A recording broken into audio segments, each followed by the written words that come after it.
Dr. Margaret Crouse, a Kansas native, only intended to stay for one academic year when she arrived at Chadron State College in 1979.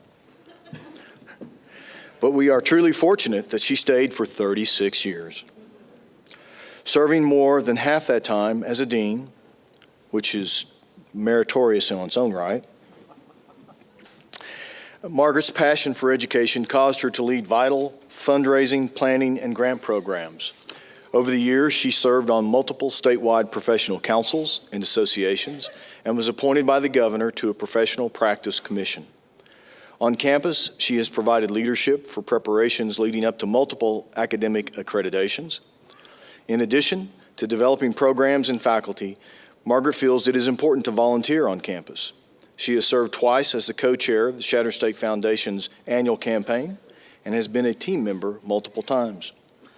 Margaret's outreach efforts on behalf of CSC have led her to some interesting places like the Ukraine, Russia, and Poland to help advance agreements with foreign institutions. She plans to travel and visit family following her June 30 retirement.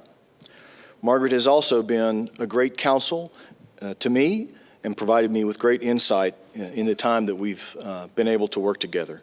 Would you please join me in welcoming Dr. Margaret Crouse.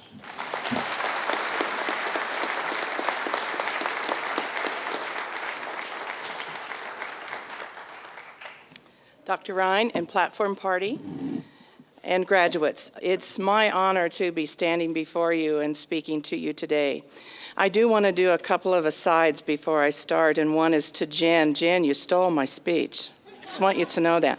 She offices next to me in the Miller building here, and that's probably why she stole my speech. The other thing I want to say to you on a side is that I was recently with a friend of mine who had just attended a graduation, and he said, you know, those graduation speeches are just a bunch of people telling you what to do. He said, what they should say to you is follow your heart. So as you think about what I'm going to say, I'm going to tell you what I think you should do. But you might remember what he said. Maybe you should follow your heart. I would like for you to think of me as a teacher rather than a speaker. I'm more comfortable as a teacher than a speaker, and that's why I'd like you to think of me as a teacher. And I'm going to approach this today as a teacher would approach it. And therefore, I have a challenge for you. My challenge is that you build a professional legacy rather than letting your legacy just happen by chance. The legacy I'm going to discuss with you is the legacy beyond your career success, which I'm pretty sure you will have. This is the legacy that you give to others and you instill in others. And I have 3 learning outcomes. My first learning outcome to building your legacy is that you behave as if you were an idol to a young child. Second, you become a listening mentor to a colleague, Jen. And third, that you perform as if you were always on stage, as if you were a model for other people. I'm proposing that you as a professional should be aware of the influence you have beyond your professional knowledge and skills within the workplace. Your influence to others goes way beyond your career. The legacy you build in this arena outside your career is generally more lasting than your successes in your professional field. In my world, that is your true legacy. So that we're all on the same page, I would like to share with you some academic language. And mine's a little different than Jen's, so, I don't know which is better. We'll have to see. Academic language in the public is the vogue term in public education right now for know your vocabulary so you're all on the same page when you're studying. The words I'd like to bring out are these. Legacy is one. The legacy is what you give back, and it's what people remember about you when you're gone. An idol is someone another individual looks up to and generally learns from. A mentor is someone another person respects and emulates. It's someone they look to for advice. And the model is someone who consciously follows a behavioral pattern that goes along with their beliefs and values, so that they live what they believe, and you can see it in what they're doing. Now remember, the three objectives are that you behave like an idol, that you become a mentor, and that you perform like a model. To begin with, I want to talk about idols. Generally, children develop idols by watching the people in their environment. I want you to think silently for a minute about who was your idol when you were 10 years old. What did you gain from that idol? In some of your cases, who are your children's idols, and what do they gain from those idols? As you think about your idol, I want to share 3 examples from my personal experience. First, my childhood idol was Dag Hammarskjöld. How many of you know who he is? Yay! Dag Hammarskjöld was the secretary, it kind of tells you my age if this was when I was 8 years old, but Dag Hammarskjöld was the Secretary General of the United Nations.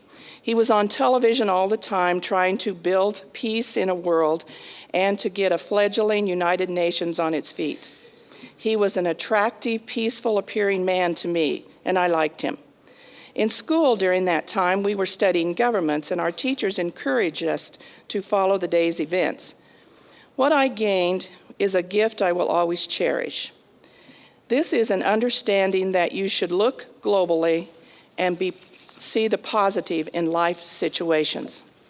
Now, as an 8-year-old, I probably could not have expressed those words, but looking back, I see now that how this faraway man influenced me.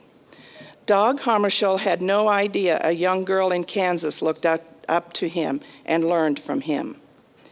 Another situation, I had a young neighbor boy who idolized his grandfather, and he spent as much time as possible with this man.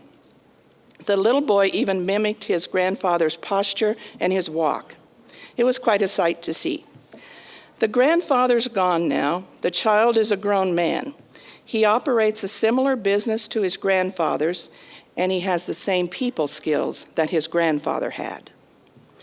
The third example I want to give you is a student of mine here at Chadron State years ago. We were studying family roles and relationship development, and this young man had an epiphany.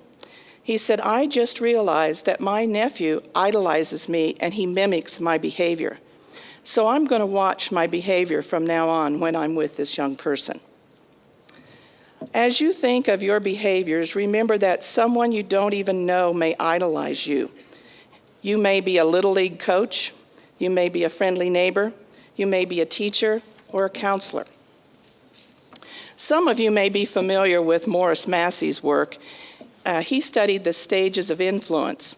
Massey was a marketing professor at the University of Colorado Boulder.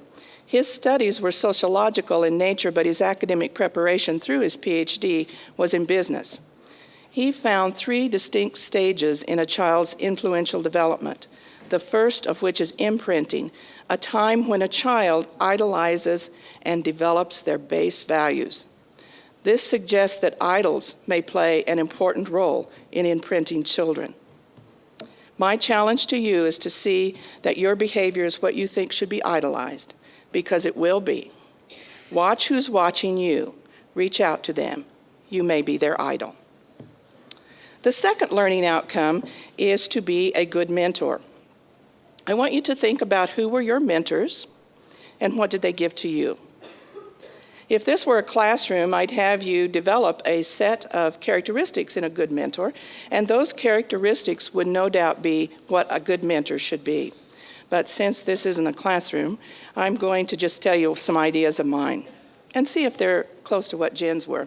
I'm curious to see what Lauren's going to say in the end, because I also know him, and I'm not sure what the influence is here.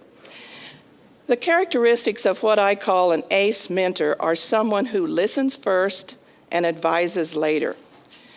Until you know your new colleague, your advice may have no meaning. The first thing you should do is to get to know your colleague.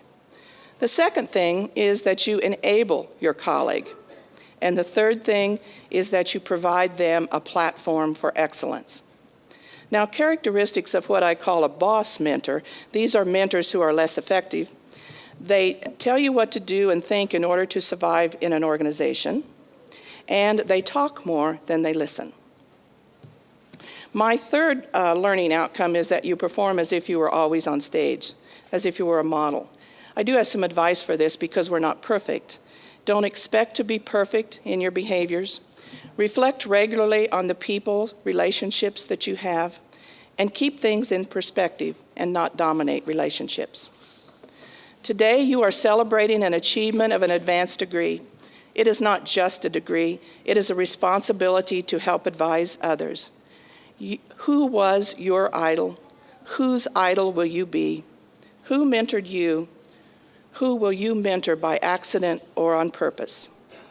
It is up to you to take this degree beyond a title, a professional career, and leave a legacy that is worthy of your knowledge, ability, and character. I'm going to leave you with a saying from Dag Hammarskjöld that I especially like and actually try to live by. It doesn't always work, but I try.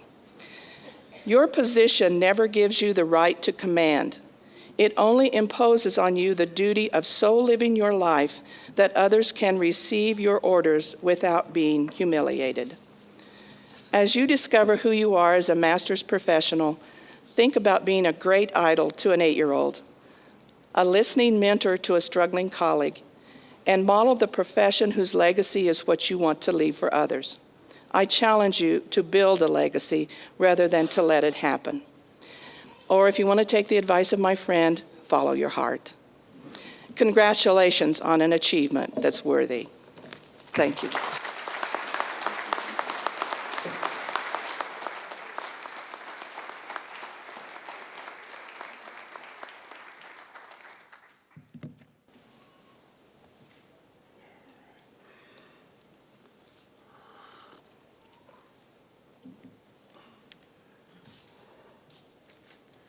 Dr. Crouse, thank you. You know, as an aside, I've been very, very fortunate to work with Dr. Crouse for 9 years. And if there's two things that stand out to me, one is she's just been an outstanding colleague to work with. And I'm sure all of you have worked with other people at times that have not been all that great of colleagues. She's just top notch. The second part is that she has spent a career in higher education and has left higher education in a more positive way. She's left a legacy that others people can build upon. Please show your appreciation to Margaret Crouse.